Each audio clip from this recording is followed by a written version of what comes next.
Peke wants to try and counter Forellen's Lord's Twisted Fate with that one. Also, in the early levels, going to help him get back into lane quicker if he ends up getting forced out for whatever reason. But we are in-game then. Alternate versus Fnatic here, our first game of Week 5 of the summer split in Europe. And right from the start, are we going to see any action here? I mean, the likes of that Twisted Fate gold card, the bubbles from Nami can always be very dangerous. Yeah, I feel like Alternate has a slightly better level 1 setup, though all of Fnatic's lineup are very, very... Actually, I guess for really both these sides, both these teams are very good at fighting level 1. There's a suite of crowd control, a lot of brush checking as well. You've got guys like Ahri and Kennen who can check brush with their various Q abilities, or the charm, either way. Forellen's Lord, again, with the sun, as you call out. So if something does happen, either team can almost guarantee a death on the other side, but that also might make these teams too afraid to invade for anything. Yeah, and let's not forget the death sentence, possibly, for Yellow Star, if anything does happen here at early levels. But that's a lot of wards down across the map here already. White Knight making his AD carry debut here today and just spamming up that pulse fire Ezreal, why not? Yeah, he did play Quinn last time they fought Fnatic, actually, just last week. So, but certainly he's primary in the role this time around, not making Creatine, fill in as second AD carry. So, we come through here, and it looks like a pretty standard lane setup here for Fnatic, and the same for really Alternate here. So, it's going to be interesting to watch. It's a standard 1v1 top lane, a 2v2 bottom lane, unless, of course, things change around. Ooh, but Fnatic's looking for a late invade. They are. This is actually going to be spotted here, though, by Kerp. You can see Zach there in that brush on the left-hand side. So Fnatic are going to walk down from this one. Alternate know that this one's happening, so they know that their blue buff is going to be gone when they get around to it, and they're reacting perfectly to that one right now. But they do go through a ward, so Fnatic knows this is getting traded back. If they want, they can send their bottom lane to screw with them and try to slow down this invade. You need to be careful, though. There's a lot of people there here for Alternate. 4 out of the 5 minutes. Yellow Star going to get locked up there in the Aqua Prison. Not going to be too much of a problem for him there, though. And Alternate go about their merry way on this blue buff. There won't be anything to stop them from that. Now, it's a very, very standard setup here. Both teams stealing away blues is not the hardest thing in the world, and in fact, with Nunu grabbing his own red now, that's Cyanide for Fnatic, we're going to have the standard 2-and-2 buff trade. The only thing that happened here, though, is Fnatic got to the bottom lane sooner. Alternate is actually down in experience right now. A couple of minions died while out of XP range. That can mean something. Yeah, Cyanide was faster over to that red buff here as well. Both players actually opting to leave one part of that camp still up, so neither player is going to be able to get the reset timers on that from the buff that they actually stole until later on. Actually, there's a ward there for Fnatic. Alternate didn't put one down on that other side, though. And that's a good thing for Fnatic, I would say, because, well, both these buffs will respawn late. Fnatic will probably be able to know that timer later on, and because they're the team with Nunu, they're the one who's probably going to counter jungle that buff again when it does take back. I think partially because they have Nunu, they warded that to make sure they know the timer when it does go down. So this mid lane then, Twisted Fate versus Ahri. Ahri gonna be a bit of a nightmare, I think, for Forellen's Lord, but he's shown that he's handy with the Ahri before, and certainly should be knowing how he's gonna go up against XPK's Ahri this time around. It's always going to be a difficult matchup, though. The interesting thing is, because Peke went teleport, his kill potential in that 1v1 is much lower. That said, Ahri Nunu, even without Ignite, has decent kill potential on a Twisted Fate, whereas on the other side, TFZ has not as much pressure onto Peke, so he's taken a non-combat summoner, and it's going to work out for Fnatic, I think.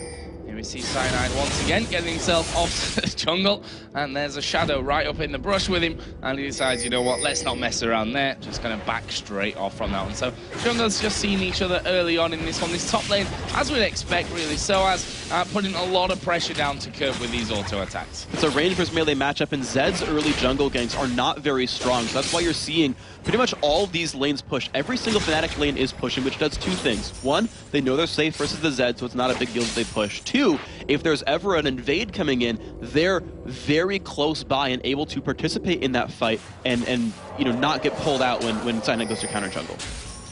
Bottom lane, as you said, is pushing up as well. RNA is coming in. This time, he actually won't be spotted coming around from this one as they manage to lock Yellow Star up there in the Aqua Prison. He's actually down to half HP right now. Let's see if RNA can actually get into this one. There's the exhaust down onto RNA, who flashes in. White Knight going to go in there as well, but have they got the damage? The hook will land onto RNA. He's under the turret, and he's going to go down. First blood goes to Pushu, and he gets the double buffs. That was absolutely great by Yellowstar. He saved the death sentence the entire way through and said, I will pull you in a turret range if I land this, and then went for it. Ara had already burned his shadow to get a slow to try to get the kill to happen on Yellowstar.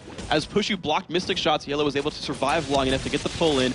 Both those players played this one exactly right. And look at that, Pushu's gone home now, already had 30 CS onto him. Peke and Forellenlord have a little bit of a tangle in mid lane, but Pushu, or in the top lane, has got stuff going on. But I will get to that Pushu point, which is that Vamp Scepter is now collected in for him with the Doran's Blade and Boots of Speed after 5 minutes. So that is absolutely great for him. He's going to be able to sustain this lane. He does not have a healer on his team at all, so it's kind of up to him to survive in that lane. Ezreal and Nami both have pretty good poke, but this means now that the Fnatic bottom lane can play rather aggressively, try to bully their opponents out, and then recoup any losses because they've got healing. Yeah, and you see there what Fnatic have gone, what Alternate have gone for on the AD carry side. Triple Doran's Blade coming out for Ezreal, and that's a sign of an AD carry who's scared of falling even further behind if I've ever seen one. Right now, Soaz is still bullying this top side. Aranea is off to the side, but, you know, losing that double buff here, not going to have the slow from the red. That would be very hard to lock down a Kennen, especially one who still has flash. And he's got his ultimate as well, so good luck dealing with Soaz there. Curve doesn't have enough health to really make this one happen. I feel like Alternate's wasting their time, but Soaz is pushing down. He's going to get... Yeah, like that. He keeps pushing down, and then Ara realizes, no, I can't make this one happen. So to talk about the Ezreal build, though, we see a lot of openings to the blue Ezreal build, right? Normally they get the Mana Mune, they get the Iceborne Gauntlet, and we see like Bloodthirster opening, or Spirit of the Elder Lizard opening. If he opens triple Doran's Blade, and then just goes into tier, he's got early game stats, and can rush that Mana Mune, and still have decent lifesteal, because he's got lifesteal Quince, he's got 15 life on hit. Well, let's see how that one all works out here for White Knight in his first game for Alternate as AD carry. Start obviously wasn't optimal, but he'd probably say, Aranea, that was your fault anyway. Look, now look what's happening. Their AD carry's got double buffs and first blood on him. Mid lane here, 36 to 49 CS currently, and Peke really leading the way with that one so far. He is. This is just a rough matchup right here for Forellenlord. Peke just constantly pushing, and Twisted Fate, his damage, you know, it's really hard actually for him to last hit on turret, just in general. He can burst out something with a blue card, he can sometimes private with a stack deck as well, but as Peke keeps pushing the turret, keeps pushing, lands charms like this, it just makes it difficult for Forellen to keep up. -14 is not the worst, and again, there's no jungle pressure, Peke can just keep pushing. Speaking of the jungle, we see Cyanide just going down to put another ward on top of that blue buff. So they looking like they want to challenge for the next time. It spawns up and Jayce down in the bottom lane, going very, very low from this one. He's managed to get the heal off onto himself and stay alive from that one, though. Yeah, that Death Sentence did land from Yellowstar, pulled the Flay in, a lot of burst came off the back of that one. Jayce forced a flash as well. And the thankful thing is he opened with a Doran's Shield. Jayce realizes he's against a pokey lane that's very difficult, and they're behind, so he optimized, or opted in for a Doran's Shield to survive that harass, and you saw it work out right there. Yeah, exactly. That's probably the single thing that kept him alive in that last fight there.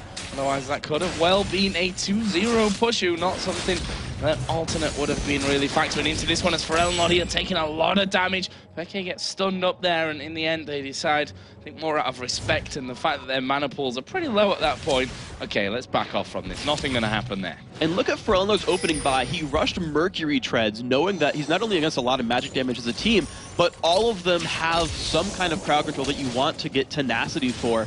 And he knows that he's going to be under a lot of siege. He can be tower dived, and in general in team fights it's going to be difficult for him to survive. So Forellenlord very, very defensive up here. You can see him having to hide from his own turret and go all the way back around as he picks up his blue buff. But Peke knows about this. Yeah, blue buff is there, and here comes Peke, going to put a lot of damage onto Forellenlord. Can he finish off? No, Soaz will come around and steal it. Aranea will be popped as well. Actually finished off by Cyanide there. They're now chasing in onto Kerp, who's going to elastic slingshot his way off there, but he may just get stunned up here early enough. No, not quite got it there, Soaz. Oh, that will be 2 kills in quick succession coming out for Fnatic. Brilliantly done, because of that ward that we saw put down from Cyanide. It's so beautiful. I mean, Fnatic are really playing around this. Again, they knew the timer of the blue buff because they warded it. That was already a sort of pre-constructed invade. The ward came down to spot when Forellenlord came by. They knew when the jungle came back up. All the lanes were pushing so that it was easy to show up to the blue buff. Fnatic had this move planned since minute 1. More walls being put down there inside of Alternate's jungle by Cyanide. He's really keeping that vision high, and that's obviously a key that Fnatic have in this game right now, is to make sure that the vision is completely sealed up on both sides of that map. Kerp is still having problems in his top lane, almost 30 CS behind, plus a kill behind and an assist behind what Soaz has right now with his Ken. Yeah, and this is really just, again, it's the constant pushing. It's the team being ready to fight at a moment's notice. All these guys scrap so well at level 6 and beyond. All of them can participate in crowd control. All of them have decent burst. They're all good at this, so whenever something happens, they're just able to easily key off of that Cyanide Nunu jungle who's going to lead invades, make his way in, be a tanky Yeti, and life is just difficult for Alternate. Their early game fights are not nearly as good. Zed has not scaled up, doesn't have any items yet. Lord opened Mercury Treads. He has no ability power till now. He's not even able to force engagements because he's been pushed all the time. Fnatic are not only picking very well, but they're playing these picks very well.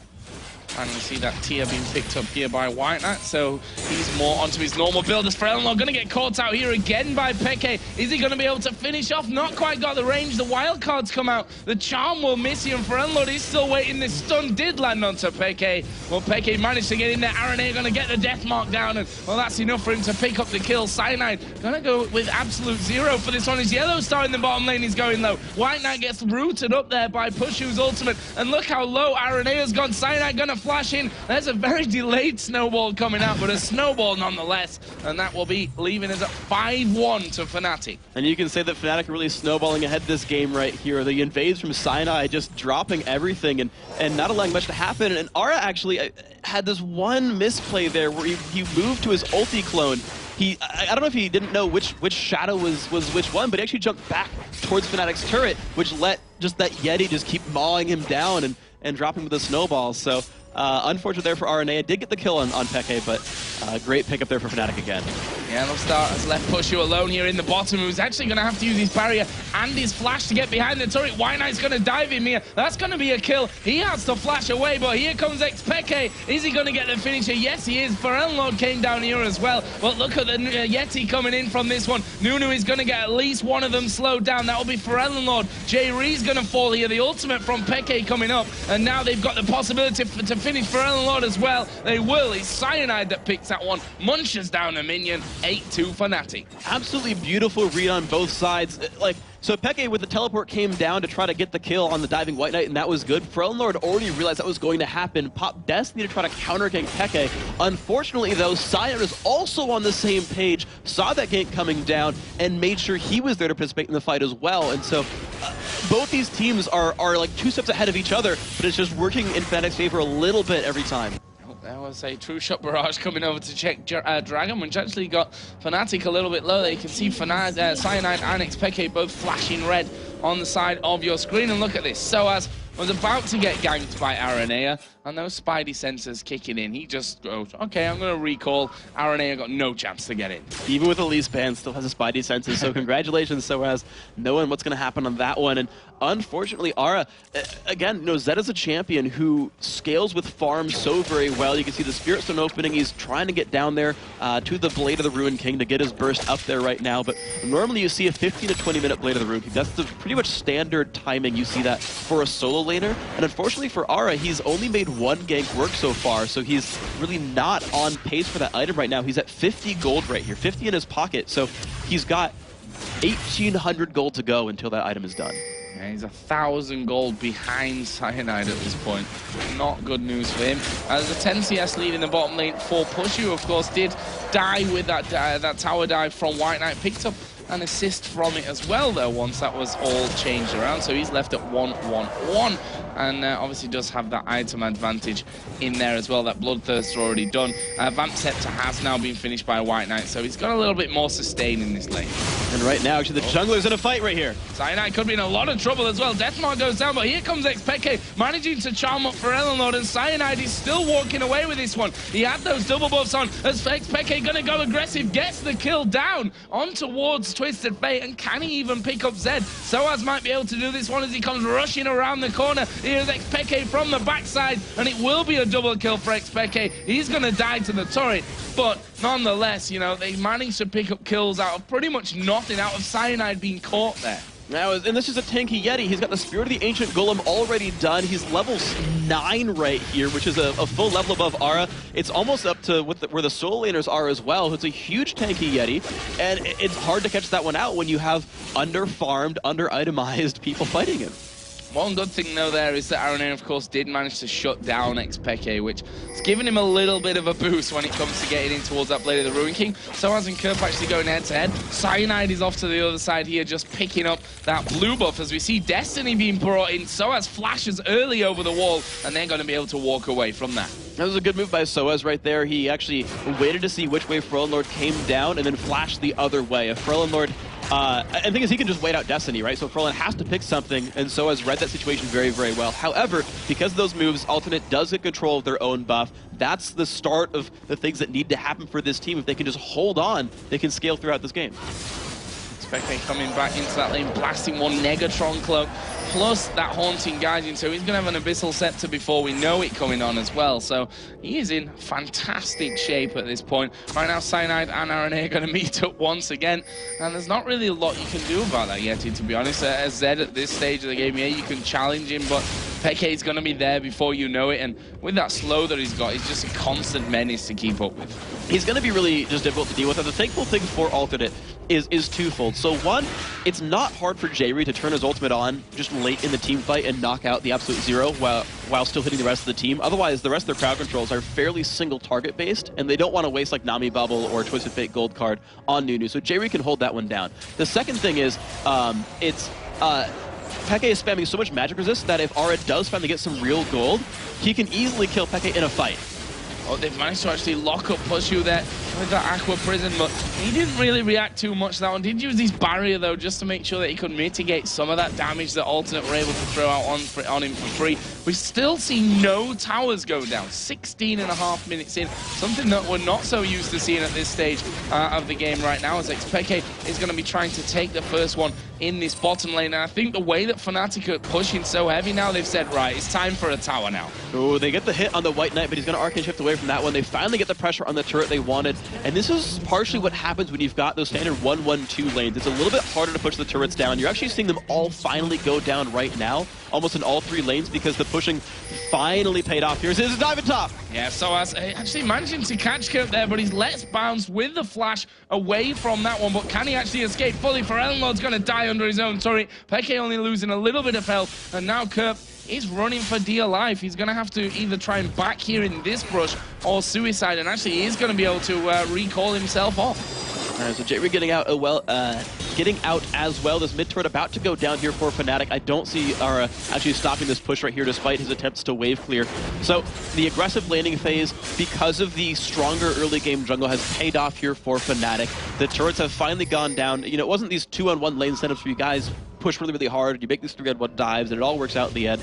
Instead, it was this just 1-on-1 slow grind that finally pays off, and now the mid game starts for Fnatic. Now they've got to make some real choice because they can't just sit in lanes and push to secondary turrets. They've got to start really moving their team around the map and finding things to do. See that Kurt has actually gone for the Spirit Visage as Xpeke uses a Lantern to get in closer, and Alternate instantly backed off when they saw that Lantern was down there. You don't want that Ahri flying into your face, that's for sure. That is right now a 6-2-3 Ahri. As I said earlier, Haunting Guides on the Abyssal Scepter is now finishing there with that Fiendish Codex as well. So that is an Ahri that's bringing a lot of pain down onto this Alternate team. And not just the kills here, look at the CS, 45 CS in the lead. Yeah, he is definitely winning his lane, and we've seen that time and time again. Frellenlord 0-5-1 compared to the 6-2-3 Ahri, as you mentioned. It's a one lane there for Fnatic. And the one, again, the saving grace here for Alternate is that Peke is just glass cannon. He is building just damage. The Deathfire Grass coming up next for him. He just wants to kill those single targets really, really fast, and he'll be able to do that. But if there's ever a misstep here for Fnatic, the chance to come back is there for Alternate.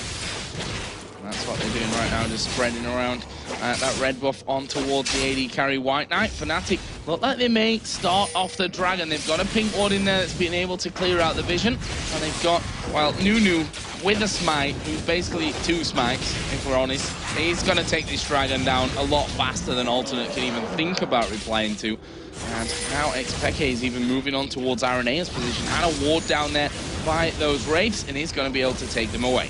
And this is really good for Fnatic. Now that they're pushing in, they're trying to keep their lanes pushed down. Soaz actually came down from the top lane, so we actually didn't stop Kerp as Kerp pushed his top lane right there. But Fnatic are really prioritizing now the neutral jungle really right here, right? The early gank they got on the bottom lane where they got a bunch of kills picked up, they did Dragon off that instead of the bottom turret, saying our laning phase is still going to be fine, we don't need to take turrets right now. And then again, as they've taken the outer turrets down, they're prioritizing dragons again, they're starting to take jungle buffs away, they're going to keep strangling the map, it seems. And actually, they are going for another laning phase. They're sending Soaz to the top lane, they're going back to the jungle, and saying, we'll keep everything pushed in, we'll collapse a little bit later. Keep going as it's been going right now because it's working out for Fnatic. There's no doubt about that one. Across the board, they are ahead in CS, except the jungle, funnily enough, which RNA has really had to struggle for, quite simply because Cyanide has been everywhere on this map up until now. Kerp himself has gone a bit tanky with this one, gone for that Spirit Visage first, got the Giant Spell in there along with a Doran Shield as well, and here is the blue buff being picked up by RNA. You saw there they used a pink ward actually just to make sure that there was no one there to actually counter that one and stop that being picked up again. If Fnatic did want to stop that, you can see them diving right in there, just a couple seconds too late though. They get to steal away one of the smaller minions, but not a big deal otherwise. And this is really what Alternate is aiming for. Of course, Kerp has to go tanky because they've got a carry jungler and the rest of the team is squishy in long range as well. So it is on Kerp. He's going to be the one to build the Aegis as well as the game goes on, I would expect. Whereas the rest of the team is just trying to sort of survive in kind of rough lanes right here. So if Fnatic doesn't find any more jungle monsters to steal, we've got to figure out if they keep playing the laning phase game or if they actually go for pushes like this. And speaking of the pushes, they are still pushing into this one. Kerp actually comes flying from the backside. Soaz says, well, you can slow me, but are you really going to commit to a fight right now when we are looking so much stronger than you? In the end, Fnatic still holding on. Actually, I don't know if he just stopped that there or whether that went through and didn't quite connect. Either way, you see there the piercing arrow and almost half of White Knight's health, along with Arenea's health, dying, disappearing just from that one piercing arrow. Yeah, Pushy was actually playing as a caster. He went Bloodthirster last withdraw. They get the catch! Yeah, Frenlord in all kinds of trouble. Actually will manage to get away. Burnt his flash from that one. And Fnatic just displaying their damage on the poke and the fact that XPK can go in at any point here when that ultimate is available. And Alternate are too scared and going to be too low here to really defend fully from this one. As Yellowstar tries for another grab onto White Knight. Doesn't quite land it though. So as I was saying, this build here for Pushu is really, really smart. He's already got attack speed because of the Nunu. Cyanide is actually maxing Blood Boil second, Ice Blast first, and leaving Consume at level 1. So he's going to have a 45% attack speed buff once Cyanide hits level, I believe it's going to be level 12 or 13 right there. And that's going to let him build just attack damage and armor penetration, right? It's Bloodthirster into Last Whisper. We see Blade of the Ruin King. Sometimes we see Infinity Edge for Varus. He's playing as a caster. He maxed Piercing Arrow first, and he's maxing the Hail of Arrow second. So Pushu's got a lot of burst, but he can back it up with Blood Boil. And we see Cyanide putting that Blood Boil in onto him. Let's have a look down some of the other items here. Soaz is slowly but surely getting himself up towards that Zhonya's Hourglass, which just makes him all the more stronger when it comes to these team fights. I mean, got that Haunting Guise in there, got the Sorcerer Shoes, that Giant's Belt, and, you know, the workings of his Riley's Crystal Scepter, which, speaking of the devil, just finished off. And once that Zhonya's comes in there, he automatically becomes someone that you don't want to target instantly when he comes into the fight, even though he's the one that's right on top of you doing all that damage. And it's interesting that he actually hasn't gone Zhonya's earlier because there's not an easy way to force engages for Fnatic. You just saw, actually, their standoff at the middle turret. They could poke down, but they couldn't really dive in. They just took a lot of damage back from Ezreal, from Zed, from Twisted Fate. And so Fnatic, they're actually finding it very hard to dive in here. The Zhonya's would have helped that. Well, could have been caught out somewhat from this one. He is very tanky, as we said before. And as the Nami tidal wave comes flying straight down the middle of them, he's going to have to back completely away from that one. Lost just about half of his health from that little encounter. You see how strong he is on that front, but look at this, XPK coming in here. Going to be diving underneath the turret as we do see Frenlord getting involved, but with Pushu around the corner, there's not much that they can do to keep chasing for a fight. Now, so instead, this is the adaptation that Fnatic makes. They just keep trying to pressure around the map and look for kills on the sides. Yeah, going to go in towards Jayce there. We actually saw the Lantern being used. Someone, it was Yellow, so that flashed over to get in there as well. with that Lantern down to bring his teammates with him, but that didn't quite work out. It would have been a very fancy move if they'd have pulled it off for a kill, but not quite happening. But they're doing a lot of damage thanks to that piercing arrow to go through and maybe have their first inner turret of the game. And Alternate knows all they need to do is just try to wave clear over and over again. The ultimate out from Ezreal happened a long time ago. You can see these minions, they just lose health so quickly. Fnatic, though, they're strong enough that they still force Alternate back. The wave clear was not enough. This is their turret. They can tank it up as well. That shield coming out of Thresh, you saw XPK utilizing that one to make sure that he could just get under the turret and do that. We've seen Twisted Fate going in for the Twin Shadows, obviously getting that slowdown, that AP coming with it, but maybe more importantly for him right now, the magic resist as well from that Twin Shadows. That's actually really just massive. He's facing basically a triple or even quadruple AP comp if you count Thresh as a significant source of magic damage. And the problem is, though, that because there's so much magic damage, no one's itemizing against Pushu, and as we kept seeing, the amount of damage those piercing arrows do is absolutely massive and just keeps chunking Alternate down. Now we see the first in the turret of the mid lane. He only has one technically, so I'm right, and I'm also very silly at the same time, but they managed to take that one down. They're going to back straight away here for the Dragon, and you know, that just restricts what control they've got on their jungle even more than it was before. The outer turret's down. See Fnatic warding completely on the top side of the map. There was a true shot barrage just steaming through, which made them realize that a Dragon had already gone, and it puts Fnatic now at 10,000 gold in the lead. And here's the first opening finally for Alternate, is trying to force this 4v4 in the mid lane as Fnatic are recalling back, trying to buy some items, but they just can't find the fights they need. Fnatic is wave clearing so very well, even with their dedicated people on the other side. And here's a snipe here for Perelin Lord. Yeah, he's going to come straight in from the side here, teleport in from XPK, not worried whatsoever. He gets that kill, but will he be able to escape? He's got everyone piling in there. Cyanide in the brush with absolute zero. Peke is still burning as Soaz goes in, can't quite get it onto Jerry, does manage to land that stun though, and now he pushes through. This could be trouble for him though, as Jerry burns away. He will die. Soaz trying to lightning rush off, but White Knight picks up a valuable kill. And a 2 for 2 is exactly what Alternate needs. I mean, okay, a 5 for 0 would be great, but 2 for 2 is fine. They're getting shut down gold. They're getting, you know, people who are higher levels. So they're getting more experience out of this. And the farther they can push this towards late game, the closer it gets for Alternate here. And this is the trouble here for Fnatic, is they have to keep finding these oddball fights in these sides of the map here. They're going to have a lot of ward control, right? Here's the Oracles for Yellow Star. They're going to keep looking for jungle fights instead of fights under turret, because that's how their team sort of works. And if Alternate can re-collapse and turn these into good lopsided engagements, they can catch up in kills. One problem that they're having is White Knight actually going to get hooked in here underneath that top turret. We see Yellow Star going very low as the box comes down. True Shot Barrage not really doing what they'd have expected from that one. Cyanide coming across, but you see the piercing arrow. White Knight down to almost nothing straight away after that one, and they're going to look to turn this one around, and so far doing a fantastic job of it. There's the slow onto Perelin Lord. Pushu needs just one more hit. He will actually get the kill there in the end from the red buff, and they keep chasing down. White Knight will arcane shift away, say no more kills for that, but such a great defense once again here from Fnatic. And that is a gold lead at work right there. Fnatic forced Alternate away in a 2 versus 3. Cyanide and Pushu by themselves made everyone else run backwards despite crowd control. And this gives them the power to take down Baron. There's no health bars here for Alternate. They all had to heal. All gone back to heal. And this will be our first Baron of the day. Coming roughly 27.45. And that is a lovely bit of gold for Fnatic to spend. And we see that Pushu got 1,400 of that. There's almost 2,000 gold for Soaz to be spending the next time that he goes home as well. So just generally, Fnatic way in the lead in this one, in the driving seat, and it's going to take a big mistake from their side to throw this one away. They're going to hope they don't steer themselves wrong right here. Fnatic, they've been playing it so well, though. I've got to really compliment this team playing the comp so very well. It's like a 2 for 2 fight. I was like a minor misstep for them on the left-hand side of the map, but overall, you see them ward so heavily. I mean, look at the wards around the blue buff on the left-hand side of the map. Some of that was to cover their attempt on the Baron, but in general, this is what Fnatic are doing. They have an incredibly good swarming team composition who can keep picking up fights. All of them can dive in there, move quickly, make things happen. And push constantly, and they just keep finding these openings. We've just seen the first turret of the game go down for Alternate.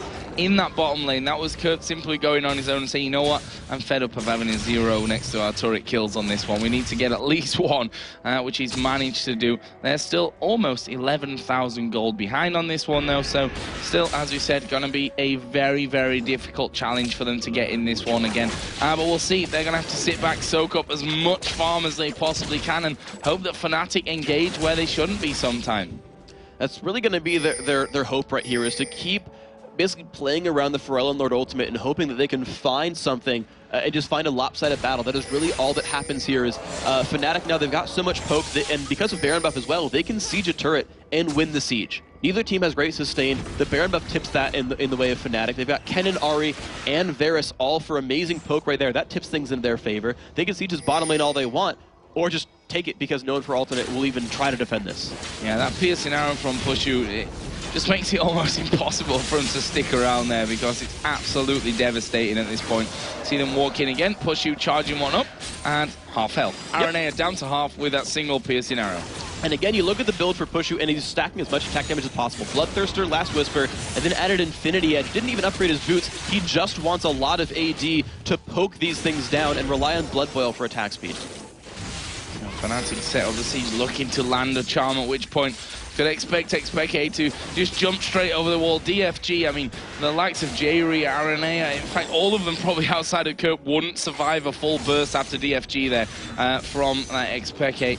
Ahri, they continue to push. There's another arrow down to pretty much half HP. Jayce at the back just trying to keep up the heals as much as he can. They managed to actually bring in Kurt there with the charm. He's going to get Cell Division pops as the tidal wave comes over as well. But Soaz is actually going to go in. Pops his Zhonya's maybe a little bit too early there, but they've managed to get the kill on Kurt. Well, that's a tanky man down, and that's what they were obviously aiming for here. It was a really smart play by Fnatic. They didn't want to win a team fight. They just wanted to ensure another advantage here. They said, look, you've got to leave Kerp alone. You cannot defend his passive there. That's why Soaz didn't go any farther. He said, look, I'm going to get you off the turret, then Zhonya's. You can't kill me now. You've got to leave your teammate to die. Now it's a 5v4 with Baron buff. We have another wave right here. Turret's ours, inhibitor's ours. Another advantage for Fnatic. Yeah, massive advantage. That gold lead is still climbing this entire time as well, which is the real worrying thing for alternate. You know, if those lanes are pushed out, you'd think, okay, maybe we can soak up a bit of farm, bring some gold back into this one. But fact is, look at the top lane. It's pushed up on towards the turret. It's White Knight going to get caught out. He's a dead man. Yellow Star, his AD carry, sensors there just chiming in at the end, saying, I can last hit that. He tried. The Q came out. I think if he actually auto-attacked, it would have done more damage because of the soul counter. But that's just amazing. And now here comes a fight for Soaz at top lane. They're going to go for Soaz. He doesn't have that Zhonya's from before. They throw absolutely everything in on him, but it doesn't matter. XPK is joining now with a teleport. Lord got to pull the right card here. He pulls a red card in the end, which is probably better than the blue in the grand scheme of things. We see that the XPK is low on mana, but Cyanide coming around the side here. He's going to try and get in position for that absolute 0. It will be Pecky to take down Lord once again, and Cyanide is still chasing until he gets locked up in the Aqua Prison. That will be the end, but a great hook from Yellow Star will find Kerp all on his own here inside of the river. XPK says, nah, not even getting involved with that one. I need mana. He's got a minute. He does have home guard, though, so he can maybe come back from the right-hand side and cut off Kerp. Oh, Kerp with a good play. Oh, that's a really good play. He gets himself back over the wall, and now it's Soaz's turn. Yeah, now Kerp's in even more trouble, funnily enough, running away from that Thresh before he'll use Let's Bounce to cover a bit more ground. Another elastic slingshot, and he's out of danger. A good escape at least, but Fnatic again finding their openings right there for Lord. Unfortunately, didn't get quite the right card for League of Legends. I realize in football the red card's more severe than the yellow card, but this time around it's just a slow, not a stun. I see what you did there. But it's absolutely right. It's almost the opposite of what it was, or what it is in football. What it was. What it was. I don't know. Maybe one day in football we'll see a blue card as well. Who knows? I doubt it. RNA are here just going to clear out this bottom lane. Of course, super minions are already streaming through on that side of the map. And that's something that they'll be happy for in terms of a bit of extra gold, but they've got no control over their jungle anymore. They can't really come out for this next Baron at this point either. They're just not strong enough. And to be honest, Fnatic are going to be waiting for them if they do. Fnatic hasn't let Alternate get control of their jungle the entire time. They played around the early jungle lead so very well. The entire team composition just worked beautifully. And right now we see Peke crest over 100 minion kill lead against his lane opponent. And that's honestly, that's 1v1 skill matchup. That was Peke outplaying him from the very beginning of the matchup. There was actually no jungle interference for the first like 6 levels or so. That's just skill right there, and it's amazing to see. Right now, Fnatic looking for another inhib turret. Pushing on towards that middle lane. There's a lantern for Soaz. I'll get him across the sides of the base here, just that little bit quicker. Another thing that we don't necessarily think of. Thresh off as they are going to see the hook land, and Fnatic going in. They managed to do a lot of damage to Aranea. He will be finished off there by Pushu, and they might not be done with this one just yet. The lantern put down for Ellenlord is actually out of position completely, as Aranea is actually going to be finishing off there. Cyanide going low. Destiny going to be used here. Where is Twisted Fate going? Actually use it to go home from that one. And Fnatic decide to back away. I'm trying to see if there's someone out there overextended. Of course, Peke had already gone down, so not much picked up there. Now it's just Fnatic trying to run away. They're not really outnumbered, but there's nothing else for them to pick up here, so they're being safe, making sure they're back and healthy in time for the Baron respawn. They must have had a decent amount of cash to go back with here and spend from this one. Yeah, there's 1,000 or so on pretty much everyone in there. See Boots some ability coming out for Thresh. He got the Kindle gem in there as well, picking up some extra wards. Warden's mail for Nunu's already got, of course, that runic bulwark. There's not even an Aegis to be seen on the other side. No, it's a very, very rough thing. I'm actually surprised to not see an Aegis, because right now Kerp is just, he's still sort of building selfishly. The Kindle Gem plus the Cloth Armor could turn into like a Locket of Iron Solari, which would be nice, but I am very surprised to not see Runic Bulwark when you're facing so many magic damage dealers here. It would help the team a heck of a lot. Yeah, that element missing here completely for Alternate. Baron, of course, has now respawned. Alternate got no wards, can't get wards down. That's the problem. It's not that they just haven't put any down, it's because they're just not allowed to. Fnatic have said no every single time they try to come out of there. They've got super minions on the top, on the bottom lane coming through there, and this is just going to be a free Baron for Fnatic. Yeah, you mentioned the ward coverage and the ward control. Yellowstar's been holding onto an Oracle for the last 10 to 15 minutes at least so far, and he's not died. He's 1-0-5. He got that 1 kill in the base a minute ago, but Yellowstar's been doing amazingly. We talked about him growing into that role. He's, again, performing that role incredibly, incredibly well, making everything happen, won the bottom lane, won the ward coverage war, and voila, Fnatic are doing amazing on this map. 16,000 gold lead currently, and one of the problems that teams tend to have when they newly form, and we can probably put Fnatic into that one here with the changes, although they might have something to say about them themselves here, is that closing out games is not always the easiest thing to do. You know, when you've not got that synergy 100% as you'd expect it to have. But to be honest, the way that Yellowstar and Pushu have played, they look like they've been on this Fnatic team a lot longer than a single week, because Peke is going to nuke down White Knight there, gets away with the lantern towards the wall. The tidal wave comes over the side, but Fnatic with that 1-for-0 force themselves in onto the inhibitor, and they could even go through to finish off the game. They've got super minions coming in with them as well. This likely to be the game here. I mean, this is Fnatic diving in. Another hook lands. They're going to catch up to Pharrell. Lord Soaz just wants to dive and get more kitty on this game. Another cell division coming out as well. This is looking great. Fnatic just picking up the kills to make sure they take care of business. No one's going to stop them out right here. Fnatic playing their composition perfectly, playing it from second one, and just a well-deserved win here. Fnatic taking the first game of the day.